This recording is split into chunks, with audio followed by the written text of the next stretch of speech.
Hi friends, welcome to Booster of Life channel. நம்ம இன்றைக்கி என்ன பார்க்க போகிறோம்னா, சூப்பரான ஒரு டிஷ் பார்க்க போகிறோம். சன்னா குருமா எப்படி பண்ணுறதுன்னு தான். வெள்ளை சுண்டலை நான் நைட்டு ஊற வச்சு எடுத்துக்கிட்டேன். அதனால் கழுவிட்டு தனியாக எடுத்து வச்சுக்கோங்க. அப்புறம் 2 பெரிய சைஸ் உருளைக்கிழங்கு தோல் சீவிட்டு இந்த மாதிரி சின்ன சின்னதாக கட் பண்ணிக்கோங்க. ஒரு முடி தேங்காவை இந்த மாதிரி நசில் எடுத்து வச்சுருக்கேன். அப்புறம் கொத்தமல்லி, கருவேப்பிலை, சின்ன வெங்காயம், தேவையான அளவு இஞ்சி பூண்டு எடுத்து வச்சுக்கோங்க. இஞ்சி பூண்டு தட்டிட்டு தான் சேர்க்க போகிறோம். அதுக்கப்புறம் 3 சின்ன சைஸ் தக்காளி, ஒரு 3 பெரிய வெங்காயத்தை இந்த மாதிரி நீள் வகையில் கட் பண்ணி எடுத்துக்கிட்டேன். அப்புறம் வானல் எடுத்துகிட்டு வானல் நல்லா ஹீட் ஆனப்புறம் நாம் கட் பண்ணி வச்சுருக்க பெரிய வெங்காயத்தையும் அது கூட 1 டீஸ்பூன் சோம்பு, ஒரு 1/2 டீஸ்பூன் சீரகம் சேர்த்துட்டு கருவேப்பிலையும் அது கூட ஆட் பண்ணிக்கலாம். நல்லா எண்ணெயிலே போட்டு இதெல்லாம் வதக்கி எடுத்துக்கணும். அது கூட ஒரு 4 பச்சை மிளகாய் சேர்த்துக்கோங்க. நீங்கள் காரத்துக்கு ஏற்ற மாதிரி பச்சை மிளகாய் அது கூட ஆட் பண்ணிக்கோங்க.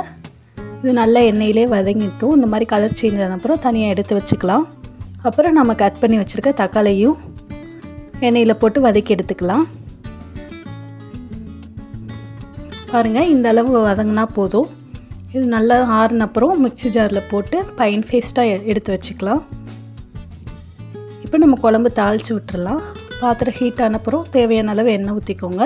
அதுக்கப்புறம் 2 பட்டை, அன்னாச்சி பூ, 2 கிராம்பு, 2 ஏலக்காய் சேர்த்துருக்கேன் நான். அப்புறம் கடுகுளுந்து பருப்பு இது கூட நம்ம போட்டு நல்லா பொரிஞ்சு வரும்போது கருவேப்பிலை, நம்ம எடுத்து வச்சுருக்க சின்ன வெங்காயத்தை இது கூட ஆட் பண்ணிக்கலாம். சின்ன வெங்காயம் ஓரளவுக்கு கலர் சேஞ்ச் ஆன அப்புறம் நம்ம கட் பண்ணி வச்சுருக்க இஞ்சி பூண்டெல்லாம் நல்லா தட்டி வச்சுக்கோங்க. இஞ்சி பூண்டு பேஸ்ட்டு சேர்த்துக்கலாம். இந்த எண்ணெயிலேயும் நம்ம கட் பண்ணி வச்சுருக்க உருளைக்கிழங்கு, அப்புறம் ஊற வச்சு எடுத்துக்கிட்ட வெள்ளை சுண்டலையும் இது கூட ஆட் பண்ணிக்கலாம். நல்லா எண்ணெயில் போட்டு நல்லா மிக்ஸ் பண்ணிக்கோங்க. இது கூடவே இப்போ மசாலா பொருட்கள் சேர்த்துக்கலாம். நம்ம ஒரு 2 டீஸ்பூன் மிளகாய்த்தூள், 1 டீஸ்பூன் மஞ்சள்தூள், 3 டீஸ்பூன் மல்லித்தூள், 3 டீஸ்பூன் கரம் மசாலா. இது நல்லா இந்த உருளைக்கிழங்கு சுண்டல் கூட சேர்த்து தேவையான அளவு உப்பு ஆட் பண்ணிவிட்டு நல்லா மிக்ஸ் பண்ணி விட்டுக்கலாம். நம்ம இப்போ தேவையான அளவு தண்ணி ஊற்றிக்கலாம்.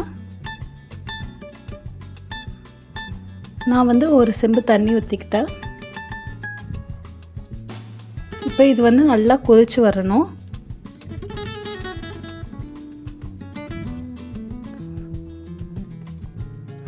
ஒரு 5 to 10 மினிட்ஸ் நல்லா இந்த தண்ணியிலேயே அது கொதிக்கட்டும்.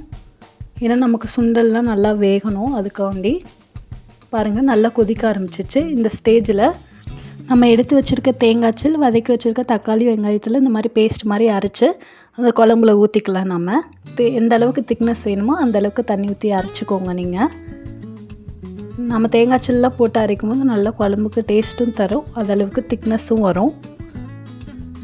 இது ரொம்பவே டேஸ்ட்டாக இருக்கும். சப்பாத்திக்கு, இட்லி, தோசைக்கு, பூரிக்கு எல்லாத்துக்குமே செட் ஆகும். நீங்களும் இது மாதிரி ட்ரை பண்ணி பாருங்கள். டேஸ்ட் ரொம்பவே நல்லாயிருக்கும். இப்போ ஒரு மூடி போட்டு மூடிடலாம். குழம்பு நல்லா கொதித்து சுண்டி வரணும். அப்போ ஸ்டவ் ஆஃப் பண்ணிடலாம். பாருங்கள், நல்லா எண்ணெயில் பிரிஞ்சு குழம்பு நல்லா சுண்டி வர ஆரம்பிச்சிச்சு. இந்த ஸ்டேஜில் கொத்தமல்லி நாம் ஆட் பண்ணிவிட்டு ஸ்டவ் ஆஃப் பண்ணிடலாம். ரொம்பவே டேஸ்டியான ஒரு சன்னா குருமா ரெடி ஆயிரும். நீங்களும் இதே மாதிரி ஸ்டைலில் ட்ரை பண்ணி பாருங்கள். ரொம்பவே டேஸ்ட்டாக இருக்கும். ஓகே ஃப்ரெண்ட்ஸ், நீங்களும் இது மாதிரி ட்ரை பண்ணி பார்த்துட்டு டேஸ்ட் எப்படி இருக்குன்னு கமெண்ட் பண்ணுங்கள். மறக்காமல் நம்ம சேனலை சப்ஸ்கிரைப் பண்ணிடுங்க. தேங்க்யூ ஃபார் வாட்சிங்.